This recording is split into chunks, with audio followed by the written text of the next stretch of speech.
Hello everyone, thank you for coming. Appreciate you being here. I'm Gregory Thayer from Vermonters for Vermont Initiative, and really excited about today's event.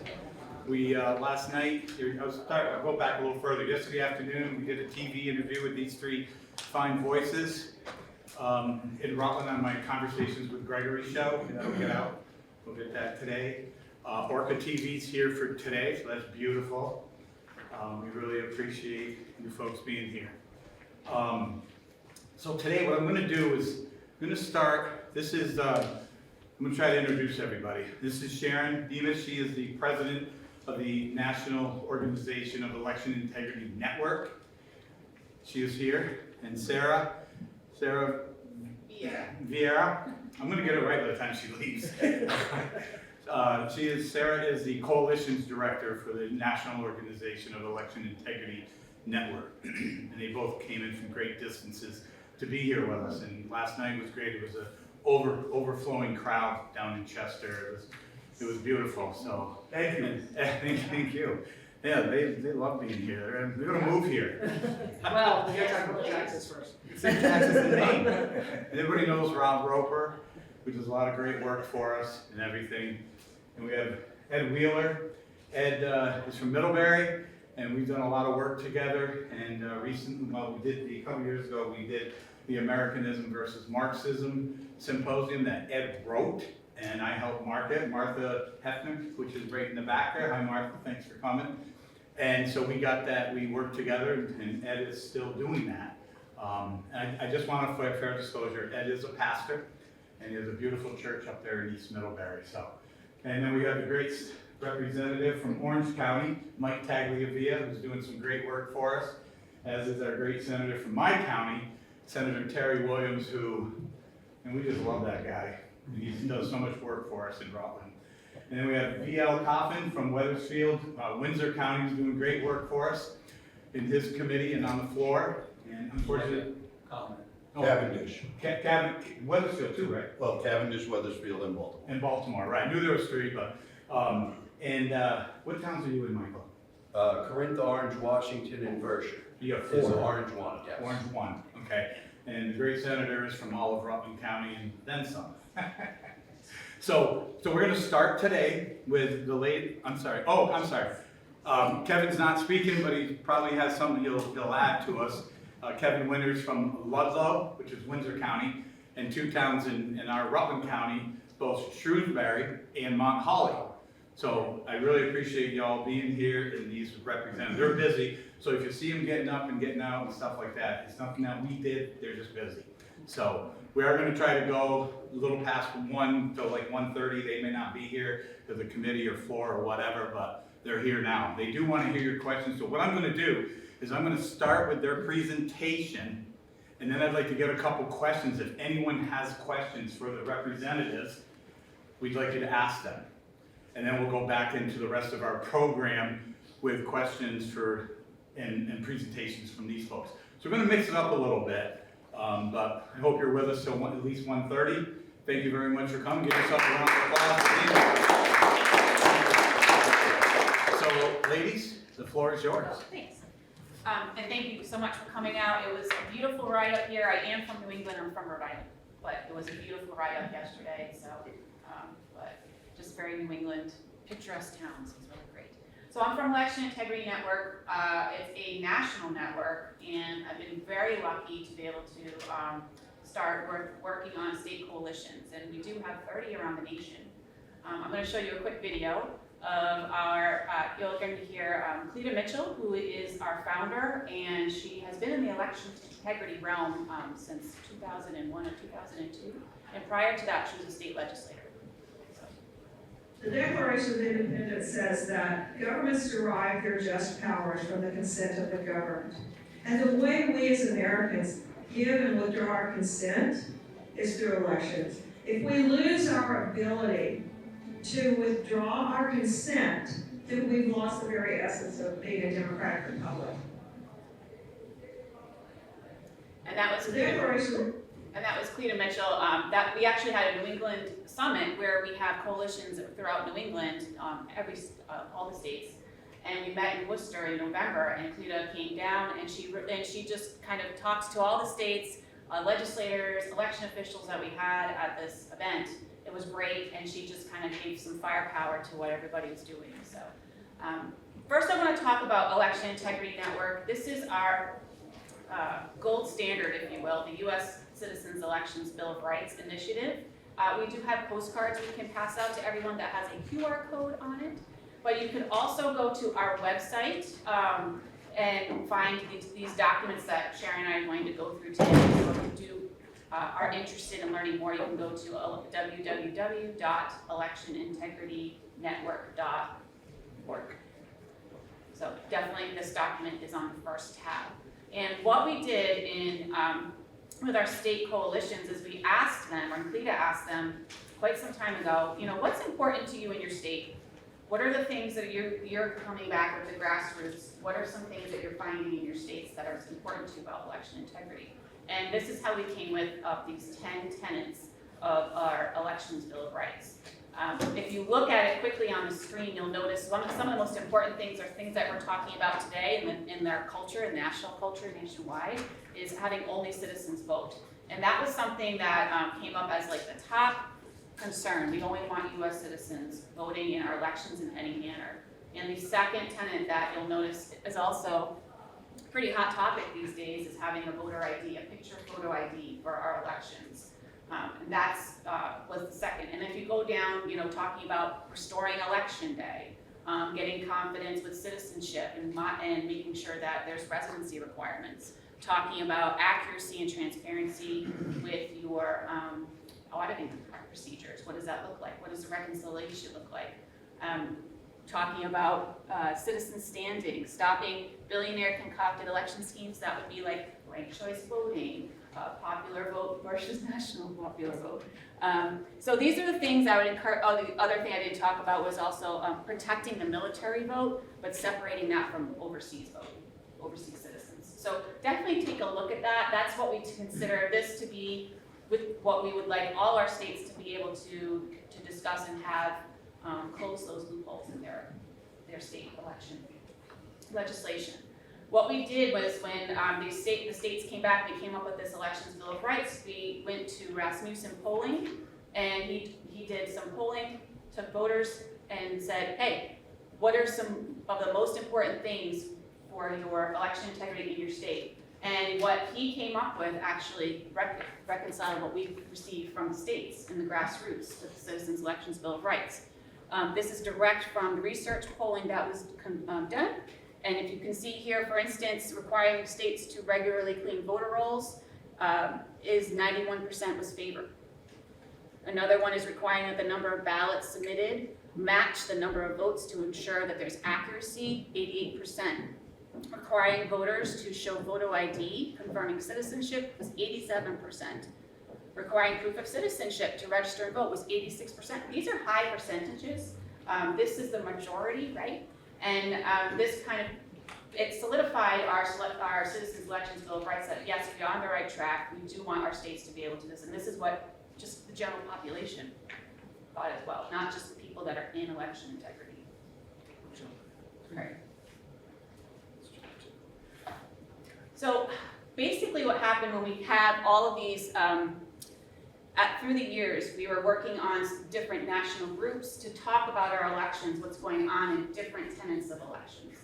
And what we decided was what we needed, we know there's problems.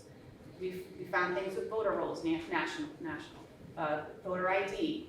There's all these different issues, but how are we gonna fix it? What's the solution?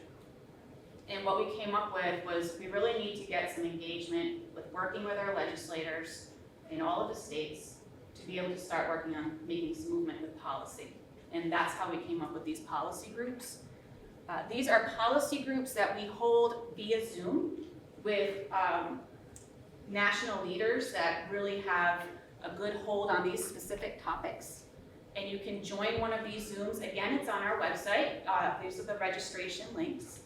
If you're interested in, for instance, authenticating the voter, that would be talking about what does your registration look like in your state? What does your voter ID laws look like in your state? What are your voter roll laws in your state? And every state's different. These Zooms are great because you can hear from other states and what other states are doing, maybe in Colorado, Florida, Texas, Wisconsin, Michigan. All of these different states get together on these Zooms and they're talking about what's going on in their state. The good, the bad, and the ugly. And you get to talk to these other states and make connections because you might hear something that they're doing in Kansas and you're like, maybe I could do something like that in Vermont. These are the ways that we really work as a network, and that's what the word means for our network, is networking with other states and partners. So definitely want to reinforce some of the other resources we have on our website to start working with our Vermont Coalition to be able to understand what's going on with your elections. This slide up here is a Citizen's Guide to Election Integrity. There's a QR code there. You can download it from our website as well. This will help get you started on asking questions. It's workbook style, it's not overwhelming at all. You can download the Citizen's Guide as well and ask questions. Who's your Secretary of State? Starting very basic. Who's your election officials? Who's your town clerk? Who are the ones that you can talk to and start asking questions? Who's in charge of your voter rolls? What's going on? How do you register in your state to vote? Every state's different. What's your technology like? What is your voting by mail like? These are all questions that you'll start answering, and it will help bring more ideas on what you need to do to button up those loopholes in your state. The other resource we have here is our Election Believers Journal, another QR code, or you can go to our website and sign up as well. This is our monthly newsletter, if you will. If you sign up, you will get the newsletter once a month in your email, and you'll get to hear what's going on nationally. There's so much going on nationally with elections right now, but it's great to get it all in one resource so you can see, okay, these are the things that are going on nationally. And then we also highlight a lot of our state coalitions. There's a lot of things going on in the states that don't get a lot of news coverage.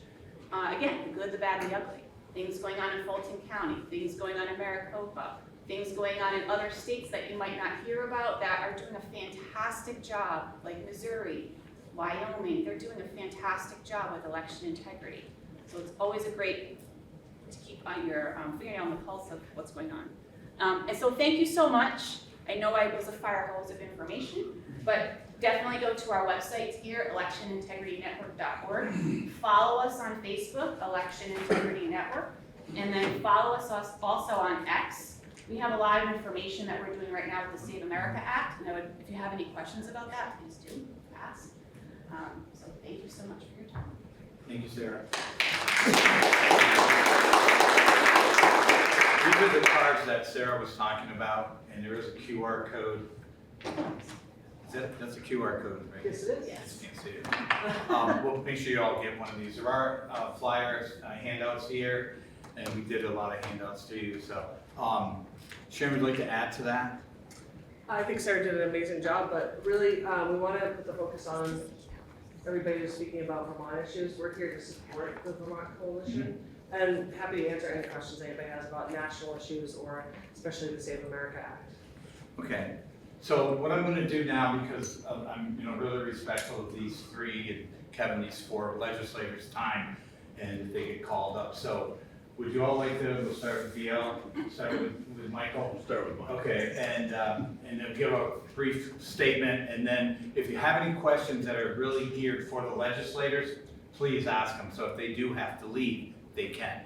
Okay, so Michael, Representative Tagliaville from Orange 1.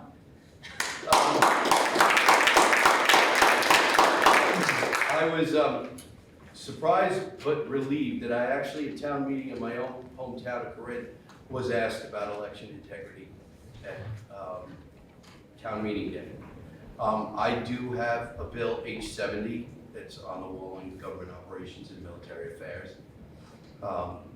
Because of the year that it is, it's an election year, the Secretary of State does not want to deal with any elections bills. I have asked the Chair of Government Operations about taking up my bill, but I got the same response that I got from the or what the secretary, he's quoted from the Secretary of State, is basically what he did.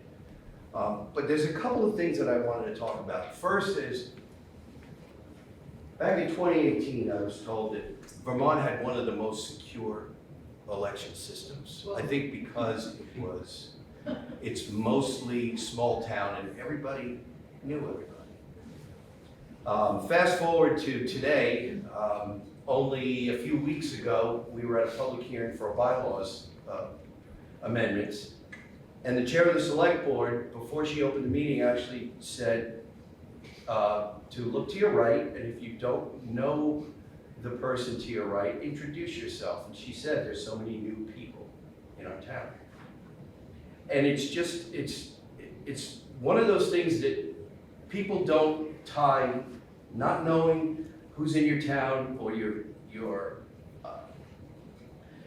your town clerk not knowing, because so many people have moved, new people have moved in, that election integrity is a big deal.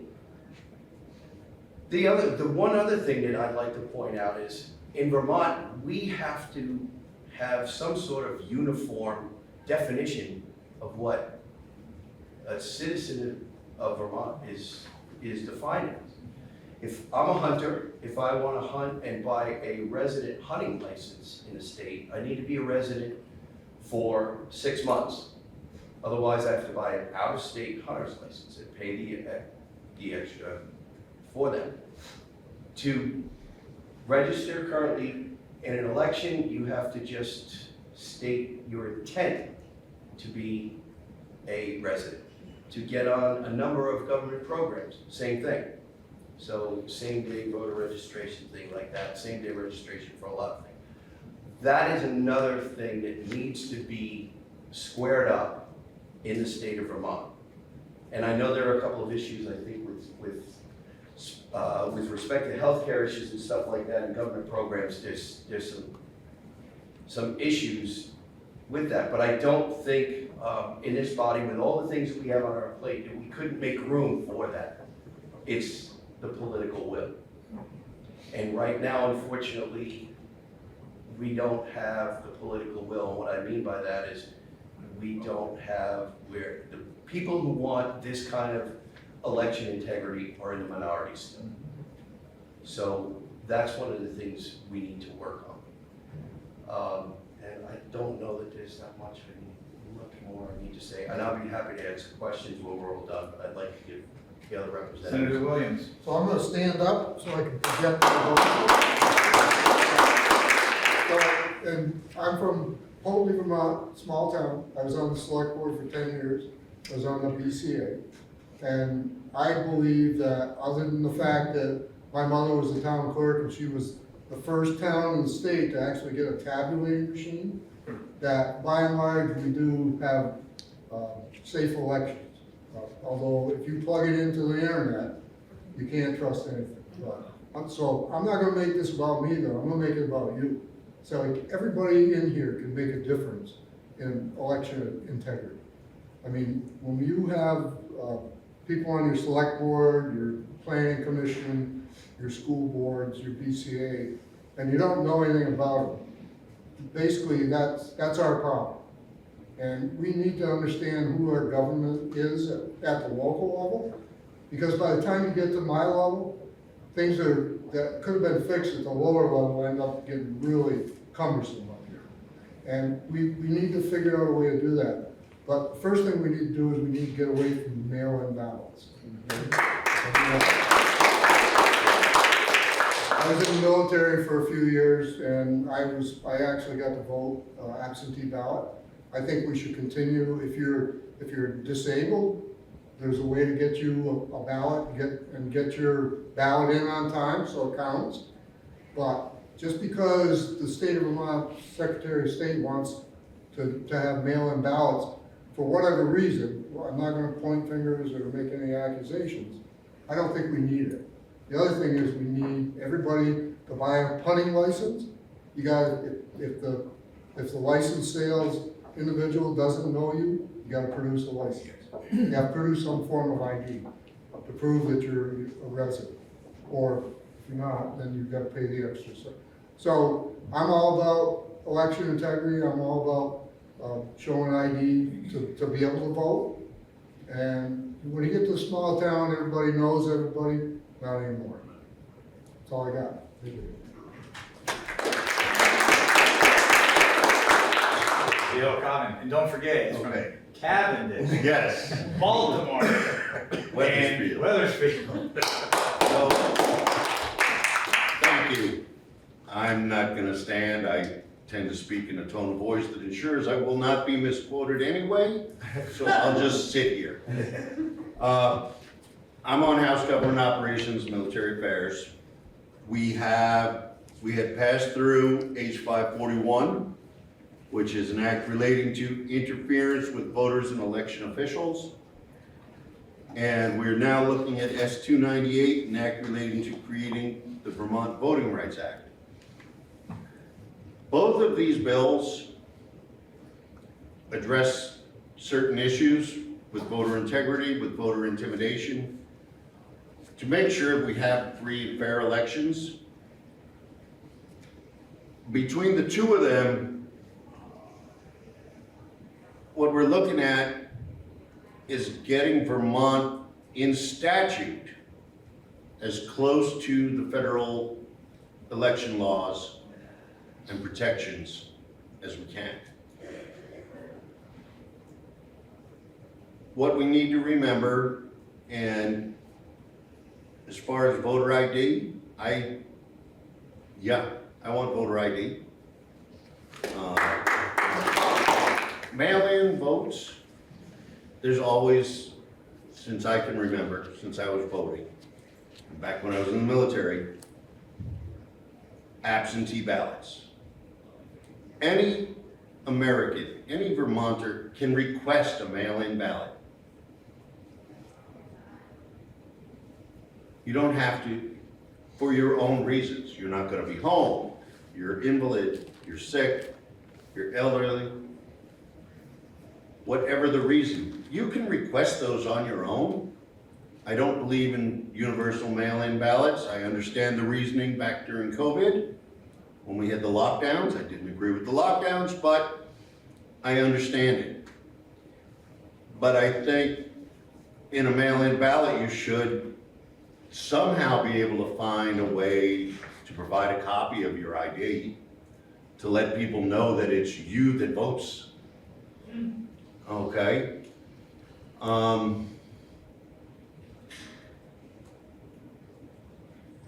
And going into the voter ID, we don't, here in Vermont, because we have a 2-year legislature, we don't make substantive changes that could drastically affect a citizen's right to vote on an election year, on even years.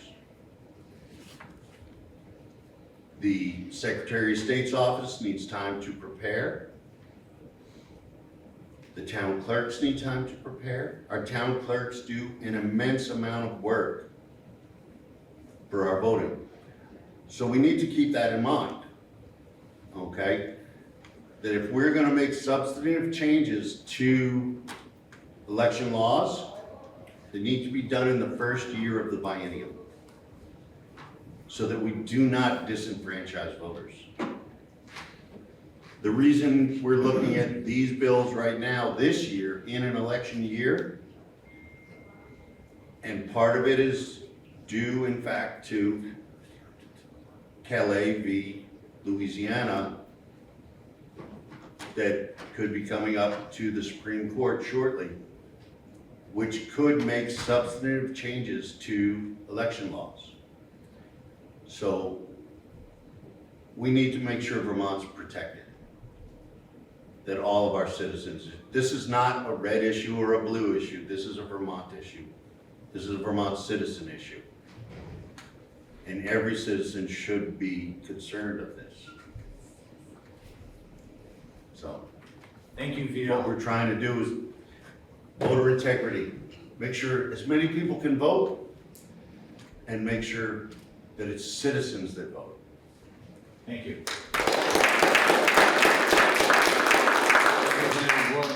Winters, would you like to speak? Sure, I'll be brief. I'm here to see how I can help, because without voter integrity, we don't have a democracy. This is my, I guess, second session of freshman year when I was looking for votes in '24. We got mail-in ballots for my wife and I and my son, who was registered to vote in Florida. He voted in Florida. He shouldn't They have were had a ballot. mailed to you. They were mailed to us. Now, we're a small town. Everybody knows Jeff Winter. He shouldn't have had a ballot. So if it's happening to me, it's happening all over the place. Like it's So we too. need to fix that, and I will do whatever I can to bring back integrity, because without integrity, we don't have democracy. So we're gonna go do a little Q&A, but I'm gonna ask the representative a quick question, because Rob experienced this in the state of Washington, right? In New York. In New York. Did, when your children registered to vote in Florida, did it ask them where their prior voting location was? I don't know what he did. Okay, All I know is we received a His mail-in ballot. ballot for him, all right. and I know he registered in Florida, and he voted in Florida. Because Rob's children did, and they clicked Vermont, but they're not residents there, they still got the ballot. So with that said, we're gonna get here in a little bit, but anyone have questions for the representatives of this great senator? Sir? Representative Tagliavia, is regarding the residency issue, is there a draft uniform residency project in the works, or definition that could be applied cross statute to address that? There's no draft uniform residency that I know of, and that's one of the big problems. That's one of the big problems. I know, like, in my bill, it's laid out how you would provide information to get your photo ID, whether it was a non-driver or a driver ID or something, with the help of the DMV or whatever. But that's one of the big concerns and big problems in this state. There's no uniform residency. Depending on what situation you're in, your residency is different, completely different. Thank you. Ms. Denmark. It's my understanding that anyone can request an absentee ballot for anyone else. Is that true?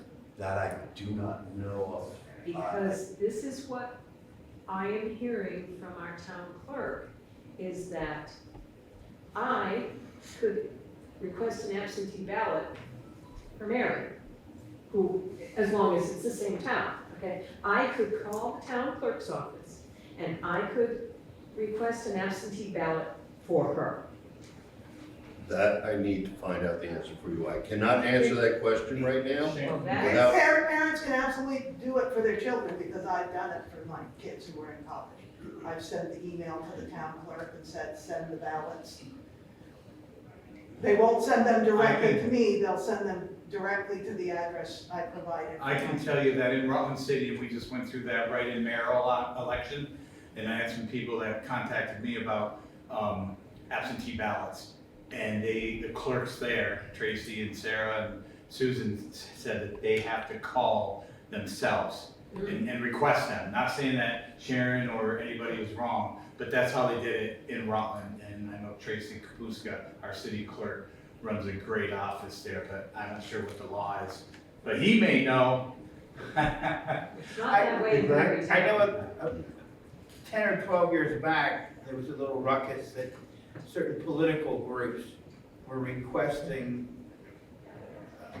absentee ballots be sent to people they were naming on the list without those folks' prior knowledge. And I know there's some legal precedent now that prohibits this kind of thing. I know that relatives can certainly request for, I don't know if it goes out to aunts and uncles, but certainly parents or grandparents or children or spouses, it can be requested. One thing we need to remember is that in many states, they have specific excuses or reasons to get your absentee ballot. But here in Vermont, we have no excuse requesting an absentee ballot. So if you're on vacation, out of state, working, it was mentioned about disability.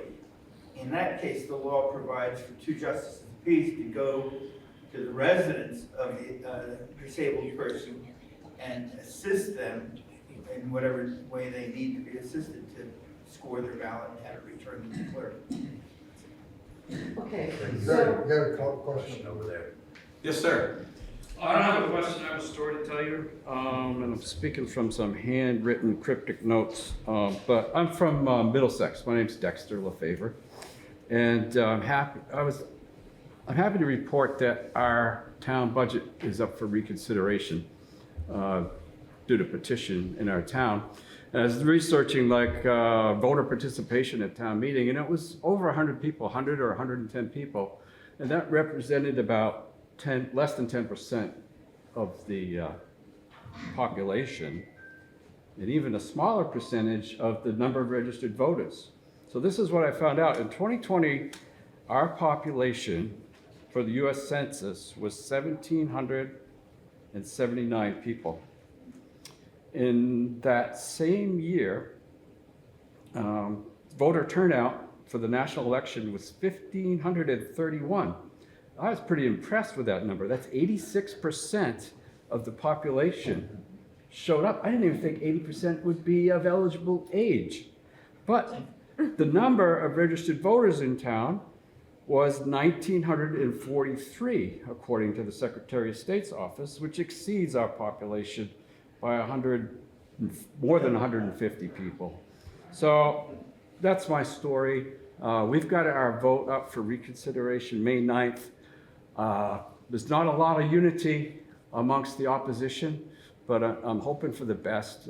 We've had double-digit increases in our town budget for the last 4 years in a row. Our town budget has doubled since 2018. We are outpacing the state tax rate with our town budget. We're in trouble, and I'd like help. If anyone's from Middlesex, hunt me down. Thank you. Do you have a lot of new faces around town in Middlesex that you're seeing with people? There is no Middlesex. Yeah, there's It's, really you no know, it's city kind of town like, center. yeah, there's no town. You know. Go ahead. we have our school board right now saying that if anyone needs information on requesting a mail-in ballot, to contact them. And that's exactly, Yeah. that's what's going on right now. Okay, and with our town clerk saying anybody can request a ballot for anybody, and he's saying only family, is it still only family? You have to have some connection. See, our town clerk's office needs to. And maybe that's why I wasn't able to get for these women, these people that asked me, because I'm not their family. So that could be it, that could be the reason, Senator. Just need an alibi here. So, I'm hearing, you know, you're gonna revote your town budget. Is that your education? No, No? town Okay. Municipal. So, you know, I know what's going on in my district is they're trying to get more participation on voting day for revotes on their education budget. Yes. Because they're going down and they really need them to go up. So a lot of school boards are out there beating the bushes, trying to get more people to come to vote. So what I'd like to do if I could, and Mary has a quick question, then yourself, and then I'd like to hear from Rob and Ed, because they have some really good information that I'm hoping the representatives will still be here because they have some really good information, but go ahead, Mary. I just want to know how much this universal ballot mailing costs. I asked Jim Condos on the radio a couple years back, and he threw out like $1 million, but we're really talking about free postage, many pieces of paper, and then it's free to mail it back. And it goes to a third-party vendor that does this. It's not done by the local town clerks. Out of state. Out of state. It's even better. So how much work Do you would it wanna be do- for the Secretary of State to just provide the town with the ballots require ID? I'm just not sure I'm buying the election year. Do you have an answer? So that's why I said that you all here, even though you're not a lot of numbers, can make a difference, because the questions you've got, you should be asking of your local officials. And that will make them go to the Secretary of State and say, hey, what's going on? Because I've got a bunch of people asking me Well, questions. she 'Cause really there's should stuff, answer the question. you know, like, I know there's a bill out there right now trying to get ranked choice voting in Vermont. And from what I read of it, I don't support it. Nothing wrong with the system we got. We just need to make sure that the people who are voting are authorized to vote. I will say I did invite the majority leader of the Senate to join us, as well as Senator Becca White from Windsor County, but both had other engagements, which I understand. The gentleman in the rear there. Yeah, so if you don't have to show ID for voting, I'm assuming you don't have to prove that you are asking for a ballot for a relative. You don't have to prove that you're a relative. Right. Can be done over the phone. Yeah. Yeah, excellent point. So let's hear from Rob and from Ed, if we could. Rob Roper, everybody. Thanks for coming. All right, I guess the first thing I'm going to tell you before I tell you what I'm going to tell you is something I'm not going to tell you. And that is the myth that we're up here saying that voter fraud is rampant throughout Vermont. The truth of the matter is we have no idea how much voter fraud is taking place in Vermont. It could be a little, it could be a lot. Our hypothesis that we're putting forward is that the system is so insecure that we have no idea how much fraud is taking place in Vermont. It could be a lot, it could be a little. And that's what drives me crazy, because every time we try to have this conversation, somebody from the opposition will throw, well, show me where the voter fraud is. The problem is, we can't. We can't show you the voter fraud. Over the past couple of decades, really, we've been making a lot of laws that make it more convenient for somebody to cast a ballot. And I'm all for convenience of casting a ballot. We want it to be easy to vote, but also hard to cheat. And over the same time period where we've been making it more convenient to vote, we have not been keeping pace with security measures that are compatible with the new ways that we vote. And of course, the big one is when we went to all absentee ballots for everyone in our general elections. Yes, what you're talking about with your municipal vote, that we don't mail out ballots for that necessarily. Some towns choose to, but for the general elections, we're now mailing absentee ballots out to everybody on the voter checklist without their consent or knowledge in many cases. A lot of people aren't as into politics as we in this room are, and they don't know what the procedure is. A lot of them, if they were signed up, registered to vote, motor voter, aren't even aware that they're registered. They don't know that they don't know they're registered to vote. They have no idea ballots coming to them in the mail. They probably don't know what to do with the ballot when it arrives at their house. But in this building, when they were making the emergency COVID absentee ballots for all, the permanent law of the land going forward, there was testimony taken just upstairs, in which I was Townhall that, and Senate Government Operations, where the then Director of Elections, Will Senning, was asked by Senator Brian Palmer, Harry Williams' seatmate, what happens if, like Kevin Winters and myself, got the ballot for our children or spouse in the mail, filled it out, signed their name, and mailed it in? What would happen? And Will Senning, the Director of Elections, said, and I will quote, that the ballots would be processed and the voters to whom the ballots were supposedly mailed, the children or spouse, would be checked off the checklist as having voted. That's fraud, and it's undetectable by the election officials there.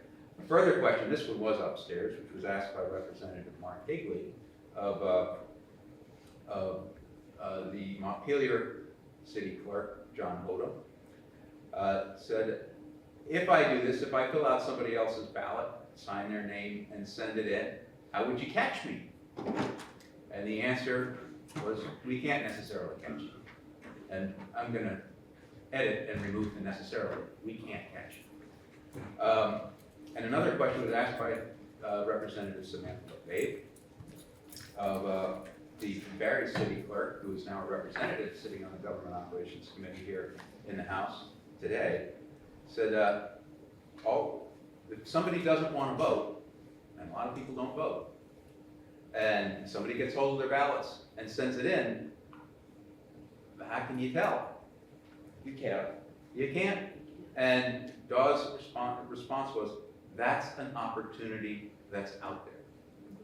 Now, I'm gonna put some numbers out there for you, and this is why I think we have a real problem, is there are about 500,000 registered voters in Vermont. We mail out about 500,000 ballots without request to everybody on that checklist in a really, really high turnout election. 70%, that's the record in Vermont. That means that there are somewhere around 150, 175,000 ballots that are mailed out to people who are not going to use them, they've been sent to the wrong address. They have been sent to people who are no longer on the voter checklist.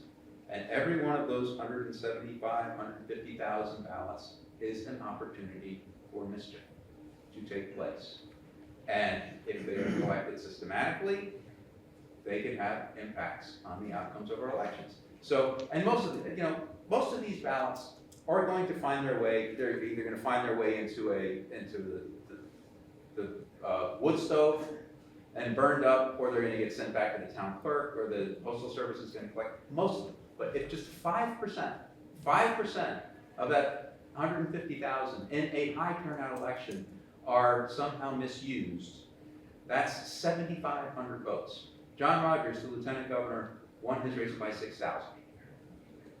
That's enough to throw a statewide race one direction or another. The other story I always love to tell about why your vote always matters, and it does, I don't want to discourage anybody from voting, is our former Representative, rest in peace, David Ainsworth, won his election in 2010, or lost his election in 2010 to Sarah Buxton by 1 vote.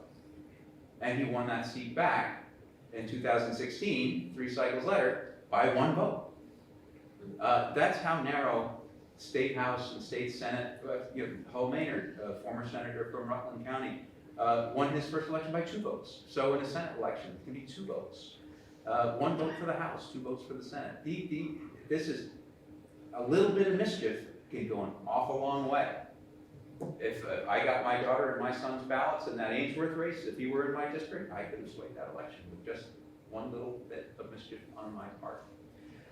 So we really do have a problem. And what you will hear from it can't be detected. That's the problem. We need to give our election officials tools to detect whether or not this is taking place. So voter ID is the first step that we need to do. So when that ballot comes in, they need to have some sort of reference that is on that envelope that says, yeah, I can pretty well determine for sure that Rob Roper filled out that ballot, signed the ballot, and sent it in because I've got this piece of ID that I can cross-reference. That's what we're asking to do. Now, a lot of election officials or people who are opponents to this say, well, that's not necessary because people are honest and there's no evidence of voter fraud. Well, there's no evidence of voter fraud because you've created a system where it can't be detected. So you'll never have evidence of voter fraud if that's the case. And I wish that politics were an honest occupation and it brought out the best in people, but we know that it isn't. And that restricted to 2 sides. And they say, well, why would you risk, it's the penalties for committing voter fraud are so high, why would you risk becoming prosecuted for a crime if you're only going to cast 1 vote or 2 votes? And if there's no threat of being caught, it's not a deterrent. But people commit crimes all the time in order to inflict. And this is the example that I'll leave everybody with because the elected officials in here have run campaigns. Why would anybody steal a lawn sign or destroy a lawn sign, which is a property crime, which you can be arrested for, which will probably have a negligible impact on the outcome of an election? How many people have been prosecuted in Vermont for stealing lawn signs? 0. The same number of people who've been prosecuted for absentee ballot fraud. But we know because lawn signs are transparent, they are by definition in places to be visible so people can see what's going on. The risk of getting caught vandalizing or stealing a lawn sign is much greater than an absentee ballot that shows up that you can do in the privacy of your own home. You can sign as many as you want in your kitchen and nobody's going to see it. So we know that happens all the time. And sometimes the absentee ballot, the lawn sign mischief is an act of passion in the moment. You see the name of somebody on a sign you don't like, you rip it out of the ground and throw it in your car and drive away, or you tear it up, or you run it over. And that's just one sign or a couple signs in one lot. But we also know that it happens systematically. You know, we know that people go around in their cars with their trucks. They've been hired to do it by a campaign, or they're just really passionate about seeing somebody not get elected or seeing somebody else get elected. And there are dozens of them all around the town. That is what is possible with these 150, 175,000. And in a low turnout election, probably 250,000 or more ballots. Sometimes you're going to have crimes of passion when the person whose apartment you took over 6 months ago, the older person, that ballots for that family show up, fill them out, send them in. That's passionate. But I also suspect that somebody's out there systematically gathering these things up, using them themselves, selling them. And in fact, I talked to a postal worker who told me that he comes across hundreds of these ballots and those are being mailed to people who no longer reside at the address where they're being sent. And he's like, I could gather them up, I could sell them, I could influence many elections. So that's why we are passionate about voter ID, and we need to make people understand this is not a secure system. Thank you. Thank you. And Wheeler, 2 quick points. When I've received the mail-in ballot, whatever they call it, it does say on the envelope that if you come in person, bring it with you. And we've done that. One time I didn't bring it with you, and I had to do the affidavit, which we talked about extensively last night. So there was another point, but I'm going to just move on to Ed Wheeler. You guys open. I think, Yeah, go ahead. the gentleman had a specific question about, Bill, about election integrity. We work for you. If you have an idea for a bill that'll help with election integrity, all you gotta do is ask your representative, contact them, and tell them you want them to put a bill. Now, they can try and dissuade you and say, well, yeah, I can do it, but I know it won't work. Well, you have to try. So, we work for you. Thank you, Senator. Appreciate it. The great hamlet of East Montpelier. Or East Middlebury. East Middlebury, But yes. we'll move them to Montpelier too, maybe we can give them some common sense. Okay, I just want to take 5 minutes to provide some basic information, simple information that you can share with other people. And I'm going to be referring to 2 handouts and plenty of copies over here, so everyone should have a copy of each one, and then I'll take more copies to share with your friends and all. But we've been talking about transparency. Transparency happens when all of the stakeholders in an election have confidence that people they trust are following that election process from A to Z. And we've already mentioned voter ID, mail-in ballots, voter season instead of voter day. All these things destroy transparency. But I want to focus on something else. Because I'm an electrical engineer, I've been working with computer systems for many decades. I got interested a couple of years ago in the use of electric machines for voter processing. And now the standard response you get when you bring this up, well, our computers aren't connected to the internet. Well, maybe that's what you think or you hope, but here's the thing. I've got the major conclusions here. All electronic voting machines are just computers, they're really just PCs. All computers are internet connectable and hackable. Even though you don't intend it, somebody else can do it. And therefore, all voting machines are hackable, unreliable for election integrity. Only paper ballots cast, collected, counted on the precinct level and stored custodially can result in valid elections, because that's the only way you're going to really get true transparency. Now, you might say, well, how can you prove this? Every year, there is a gathering of they're amateur computer hackers. They meet in Las Vegas. It's called DEF CON. They've been meeting for more than 30 years. They'll meet again this August, and they met last August. And one of their things they do is called Voter Village. and they collect the latest voting machines from all over the country, and then they have a contest to see who can hack those machines faster. And usually it's within 5 minutes, the best ones. You see, as computer technology gets faster and more exotic, it makes them easier to connect to. There are many, many ways where you connect your keyboard into the, whether it's wireless or wired, or the monitor. All those are ports into the computer. Now these are amateurs that I mentioned. If you gave me a couple $1,000 and a couple helpers, I can connect any computer to any other computer in the world.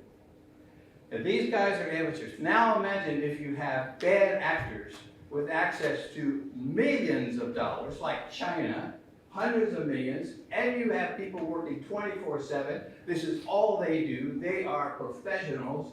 Imagine what they can do. And they are doing it. There's no question about this. And these DEFCON people, they prove it every year. So there's a movie that was called Kill Chain, the documentary. If you haven't seen this movie, you should see it. It's on YouTube. You can get it on Prime, a lot of different places. And it's very entertaining because it was made back in 2018 when they were accusing, well, let's just say both parties of doing this. So political figures that appear are Amy Klobuchar, Ron Wyden, Richard Burr, Roy Blunt, Dick Durbin, James Langford. So both parties are concerned about this. And the problem has not gotten better, it's gotten worse. Now, a spectacular example of this is this book right here, Stolen Elections: The Takedown by Ralph Pezzullo. This has all of the receipts, all of the names and figures of how the elections of 72 countries, including our own, have been stolen over the last, let's say, 15 to 20 years. And it started with Venezuela. And the proprietors of most of the software that's used in the United States came from this same source. So this is on your second handout here, Dominion Voting. My time is up. Dominion Voting Systems. All the major conclusions are right there. It's all in this book, very well documented. So now I'll just say one thing in closing. You could get very discouraged, and anybody that's hearing me, even on TV, you say, well, why should I bother voting? You should be bother voting because it's your privilege and your responsibility. People died so that you would be able to vote. Yes. And even if your person, your issue doesn't win, you've got your voice out there. If enough of us understand this, even these extraordinary efforts to engage in fraud will be defeated. There's enough of it. It's called too big to rig. That's all I would say. Appreciate it, brother. Oh.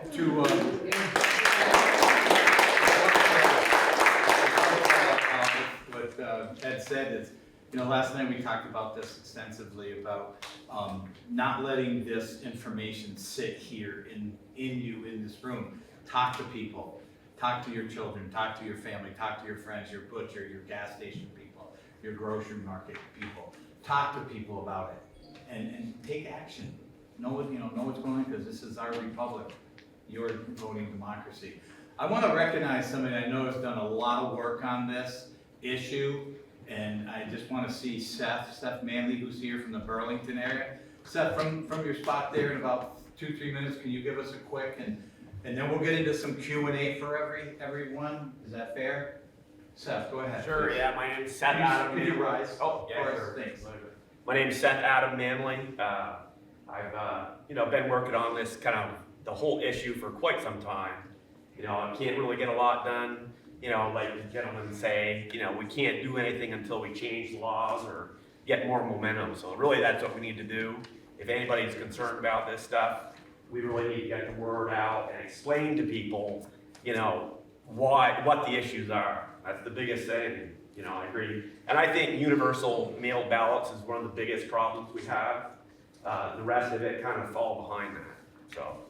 Tell them about what you saw in the post office. Well, you know, there's a, I don't want to get accused or anything, you know, the post office definitely, I actually went and worked at the post office during the 24 election, so I could see what was going on in there, and there's definitely suspicious stuff.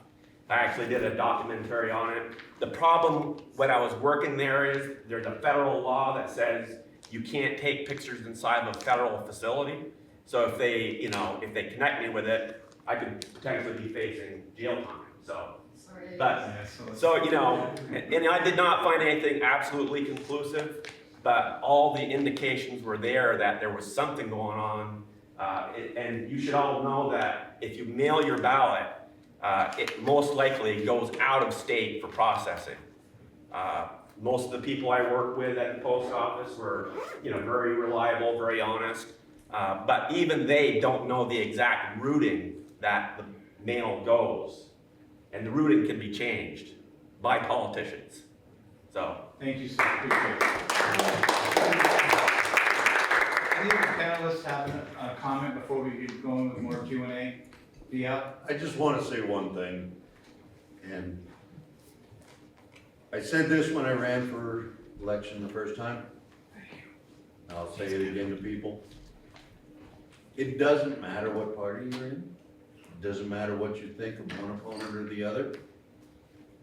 What matters is every American, every Vermonter, every citizen of the United States should vote on voter day, on elections. Amen. I'm a veteran of the U.S. Army.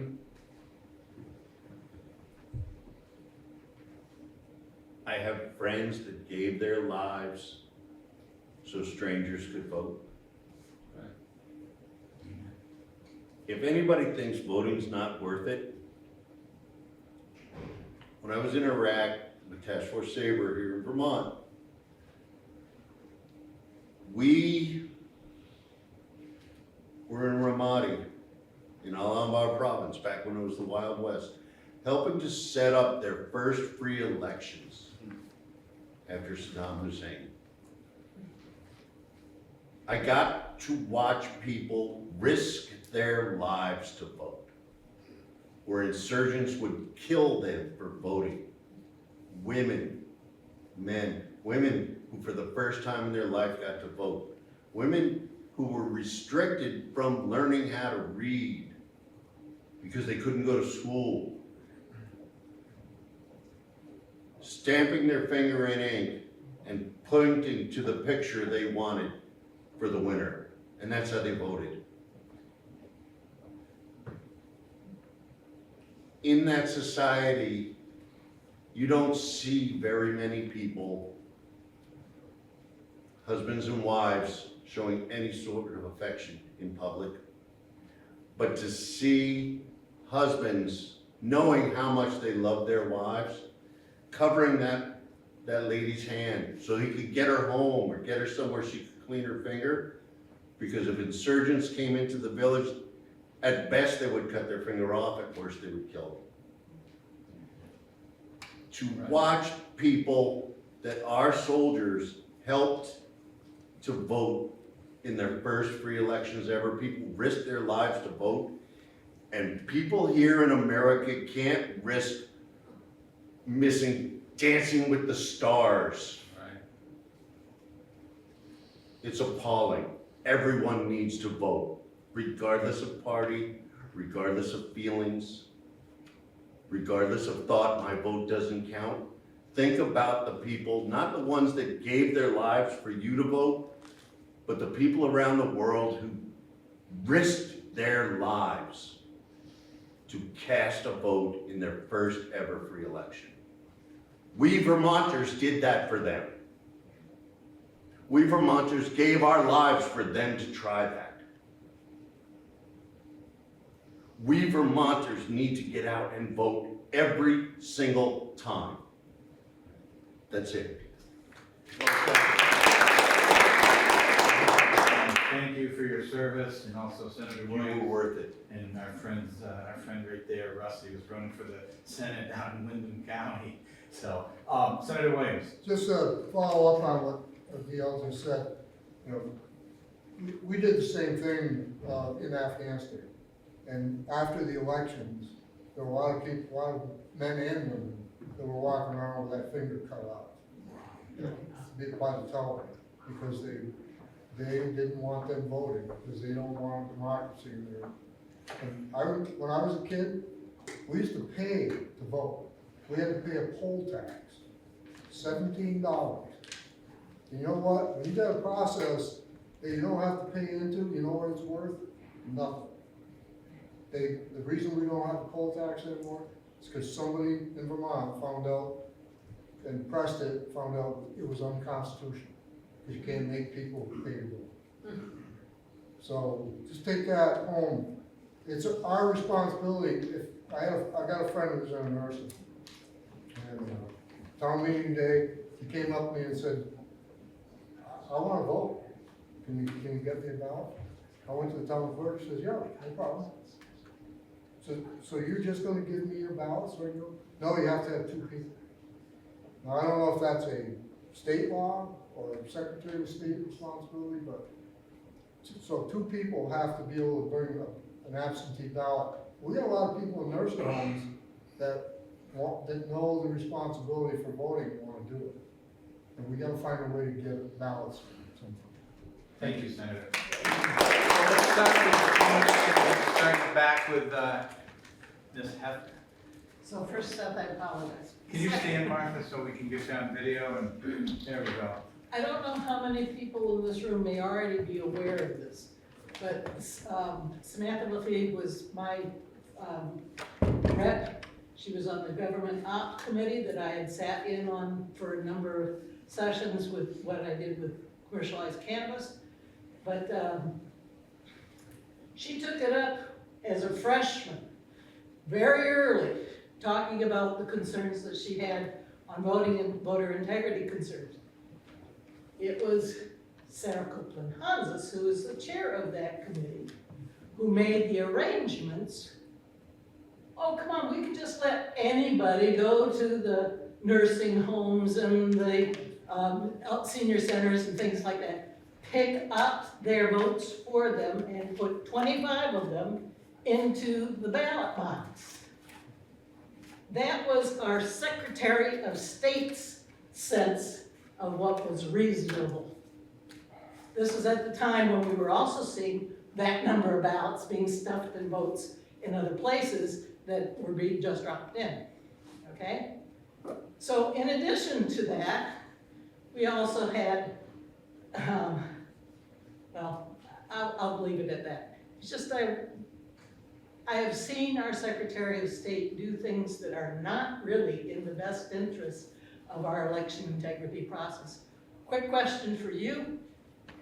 Is what you produced something similar at all to what the Heritage Foundation has put out as their report card on the state's integrity, election integrity? I'm gonna have Sharon and Sarah check that. So we do not have a report card per se when it comes to our state elections, but what we did do is the U.S. Citizens Election Bill of Rights. The U.S. Citizens Election Bill of Rights, this came directly from our 30 coalitions and the information that they found.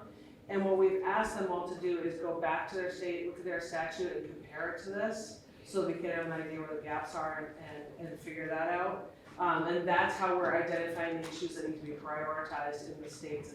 And then the policy authentication groups that Sarah was talking about before that meet twice a month, those groups are from representatives from all different states, and what they do is they talk to each other and they figure out which ones are closer to this gold standard, and then they work together to figure out how they can get to move other states to that as well. And I also say, just to the point earlier, the next step, so we started Election Integrity Network in 2021, and I'll tell you, the first probably 4 years were all about identifying issues, talking about what was going on, because a lot of people didn't know. A A lot of people were surprised, a lot of people needed to get into the law, needed to get into the process, needed to figure out what's exactly happening here. And that's how the Election Bill of Rights came about, was because all the things we were finding, we needed to quantify them. Give them down to 10 principles. The next step in this for us is bringing together a policy manual that will help state legislators be able to write legislation to get to this gold standard. So I know, I'm a former election administrator, and I worked a lot with legislators, and I know that certainly on a state level, on a federal level too, you need help in writing bills and getting things. You don't always have time to dive into all of these specific issues and come up with a bill. Like you were saying, if someone presents a bill, someone starts drafting a bill, someone tells you what they want in a bill, we're more than happy to sponsor those bills, bring those bills to the floor. The next step for us at Election Integrity Network is putting together a handbook that you'll be able to say, okay, these are the principles that we want to focus on. You've already done that with voter ID, but in other instances, if you identify other things that need to happen, you could take this manual, the handbook, kind of cut out what you need specifically for Vermont, and then give it to your state legislators so they can then work that draft.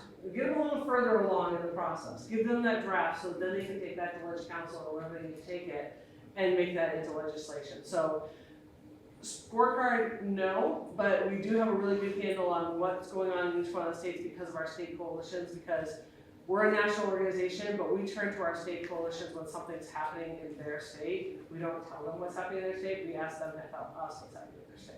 So in that way, we can give you a good idea of what's happening based on polling our state leaders, but really our priority right now is getting to action and implementation, because we know where the problems are and we don't want to talk about them anymore. We want to make change and we want to do implementation by working with legislators who are willing to sponsor good legislation.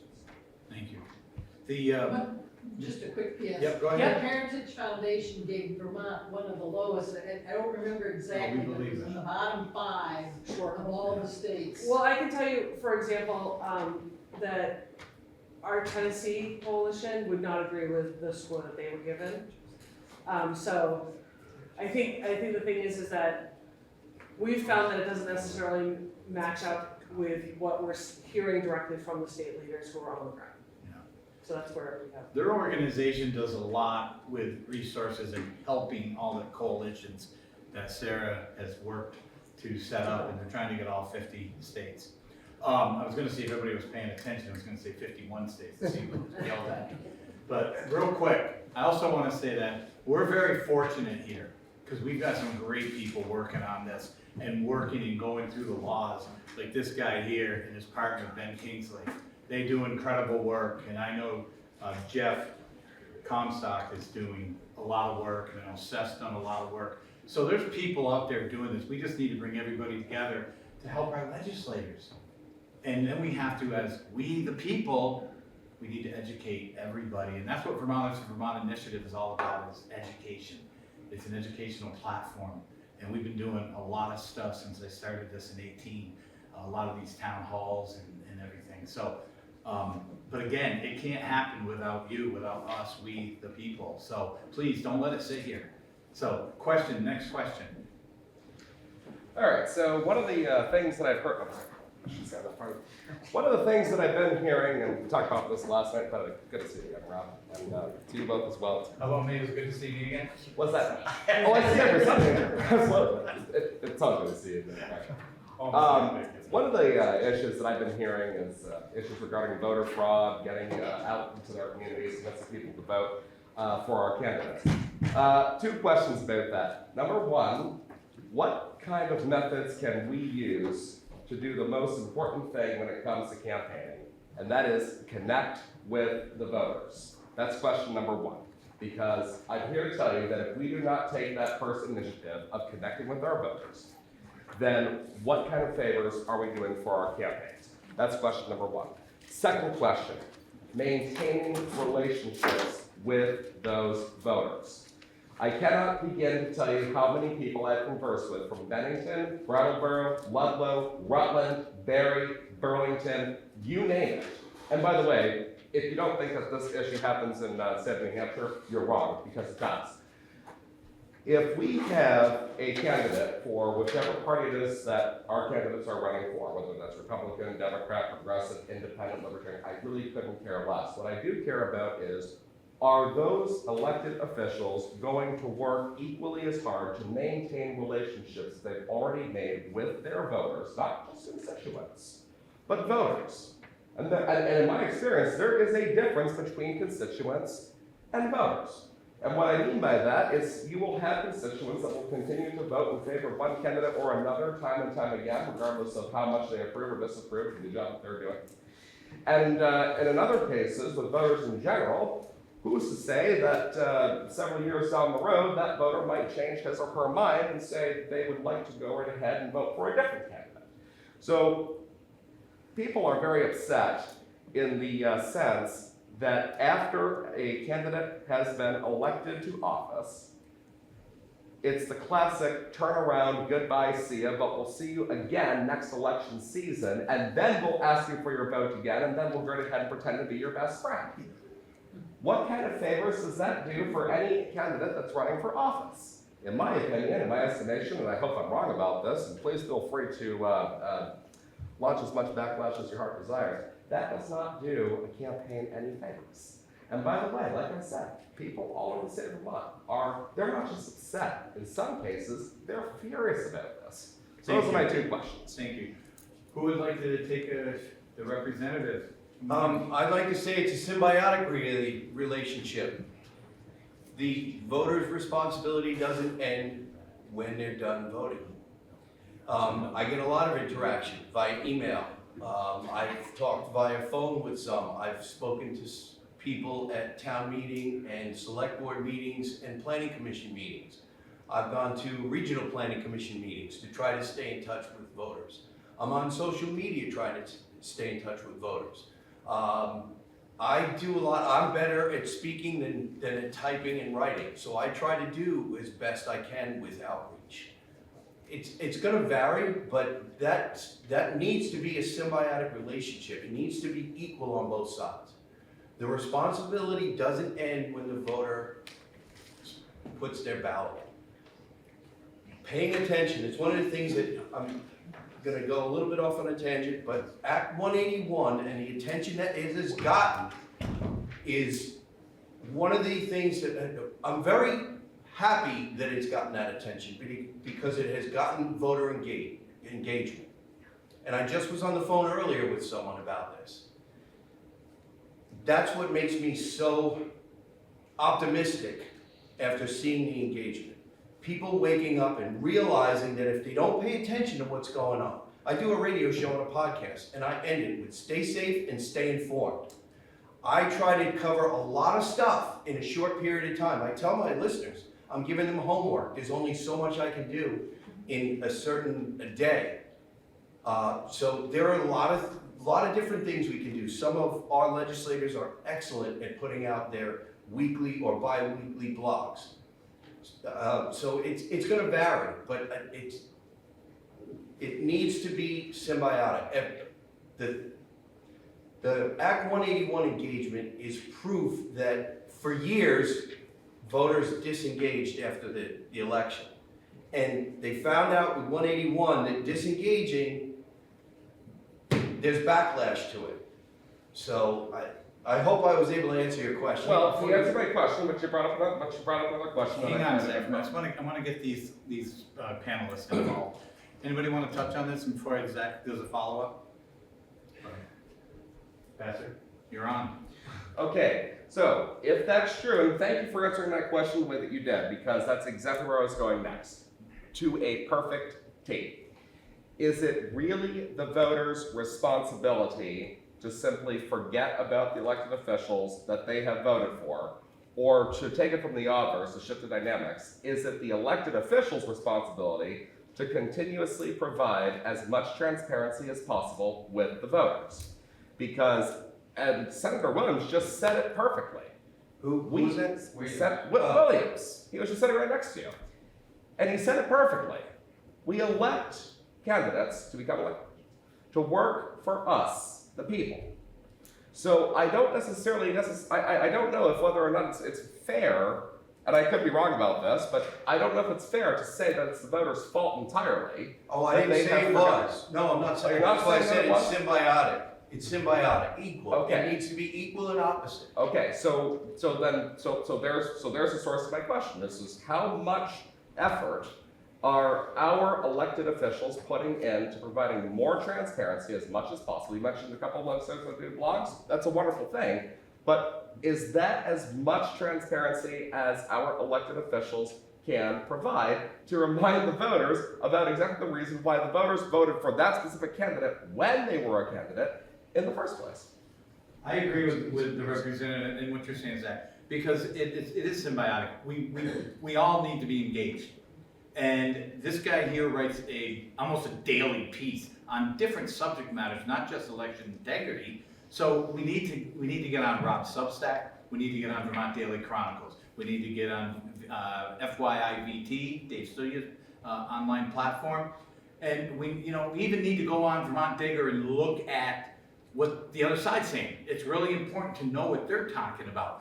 But it's also organizations that we need to get on, like Mary's Right to Life page. We need to get on there, see what's going on there, on Vermont Families. We need to do these things. So it's incumbent on us both. And I know that guy. I know his communication to the people. He's great, and he's done stuff for me in Rutland. He's not even our representative. And we have all kinds of, almost every representative in Rutland is a Republican except for one, and she's retired. So, go ahead, sir. Any good representative, any good senator should work for the whole state of Vermont. Right. And I think they do. Most of them do. Yeah, I think most of them do. The other side throws a lot of people in. Yeah. Yeah, 2 quick points, and I try to make new points every time I come to one of these, so I'm not hearing the same stuff over and over. First of all, I would like to point out that the 2020 emergency legislation that gave us vote by mail, that legislation called for the ballots to be given to the local town clerks to be mailed out, not for the Secretary of State to do it willy-nilly statewide. And they went back to try to revise it, but even the revised legislation still called for that. It's still the duty of the individual town clerks. And Jim Condos just went ahead and did it anyway in violation of the legislation that it was enacted. More importantly, secondly, we never talk enough about trustworthiness. We talk about, ooh, is there fraud, is there this, is there that? And the biggest problem we have, and I believe it's a 20% problem, is that there's so many people out there that no longer trust the system that they become disengaged. Kind of reeling in Representative Cavendish's reference to Dancing with the Stars. My wife often points out that even Dancing with the Stars voting is more trustworthy than our election because their computer only allows you to vote 10 times for a candidate. They keep careful track of this. Try to vote 11 and you get bopped out. Here in Vermont, we don't have such security in our election system. So what I'm going to do is I'm going to take no more questions other than Sharon's in a second.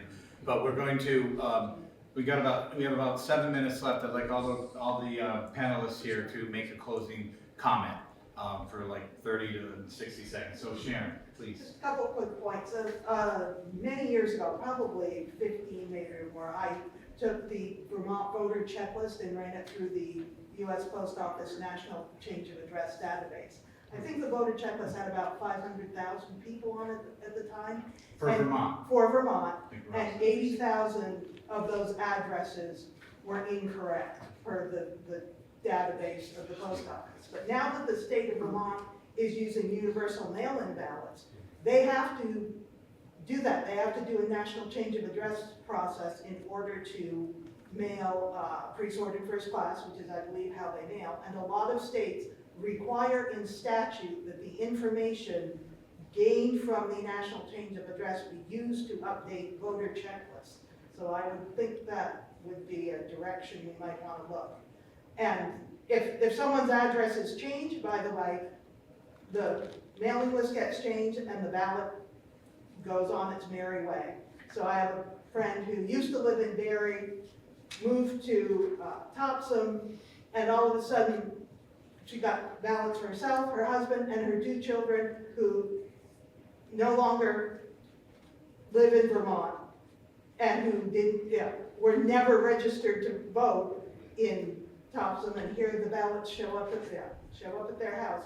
But because somebody filled out a change of address when they moved from Barry to Thompson, the ballots just follow along. They'll follow out of state. They'll go anywhere. Great, thank you. Hey, give it up for yourselves for being here. So let's do a quick close if we could. Representative Coffin, Sarah, do you have anything to add? Just thank you for being here. Thank you for the questions. It's actually things for me to think about now as well. And please reach out. Representative Tagliavia. Stay involved. Find out who your representative is, who your senator is. Look at their legislative bio page. Look at some of the bills they sponsor and co-sponsor. Look at some of their votes. Their roll call votes are all a matter of public record. You can find out what committees they're on. The committee meetings and testimony is all saved. It's all on YouTube and goldendome.com. There's a lot of ways for people, and I know everybody, part of the problem is, look, Vermont is a really hard place to afford to live in these days. So if you've got a 2-parent household, most likely mom and dad both work. If they've got kids, they've got to worry about childcare, they've got to worry about school, they have to worry about after school activities. Maybe if one of them has a business, they've got that. There's a lot of things going on. Trying to keep voters engaged is difficult because at the end of the day, and I joke about this, and I'll bring it up again, the last thing you want to do is check on us to see what we did to you. And I say that literally, not what we did for you. I'm working toward for you, but there needs to be a change of culture in this building. And it's going in the right direction, but it's not there yet. Public service is public service, and there are too many people who think they're the leaders of their constituents. We are the servants of our constituents. Amen. Okay, I'll just mention quickly that we should have a long-term perspective on these things. We won't get all the legislation we want right away, but if we move toward this standard of paper ballots collected, counted, precinct level, and 1 day stored custodially, that's what we should be moving toward, and we can go, in increments if we have to. Some people, I have friends all over the world, and they say, why do you even stay in Vermont? Here's my answer. One, everybody's up to bat every 2 years, from the governor down. That means voting. And a little old Vermont with 600,000 some people gets 2 U.S. senators. Believe me, the political world understands this, and they go after those senators. We need to do the same thing. Thank you.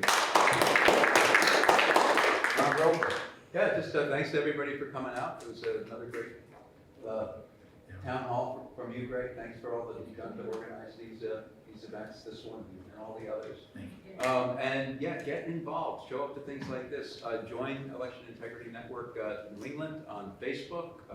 Check it out on the website as well. We have grassroots coordinators. You can join Zoom calls that we put on a weekly basis.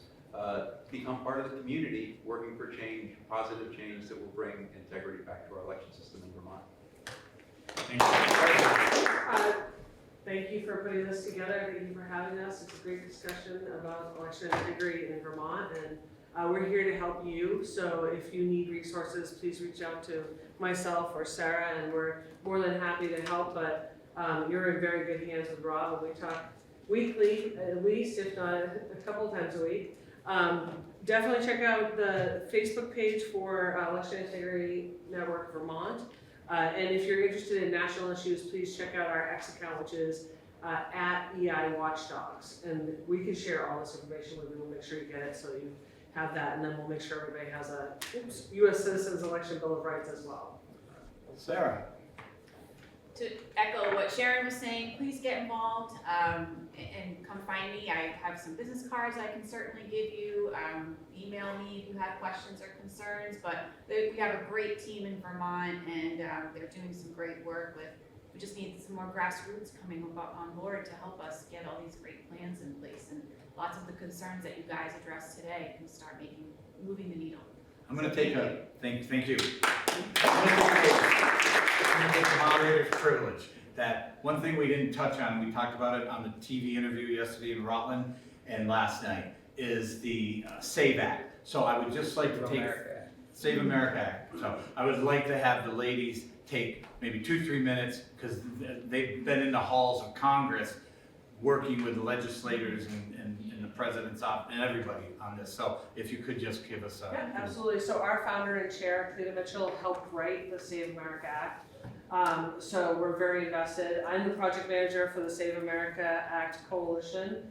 You can find our coalition website, which is saveamericaactcoalition.com. You got that luckily.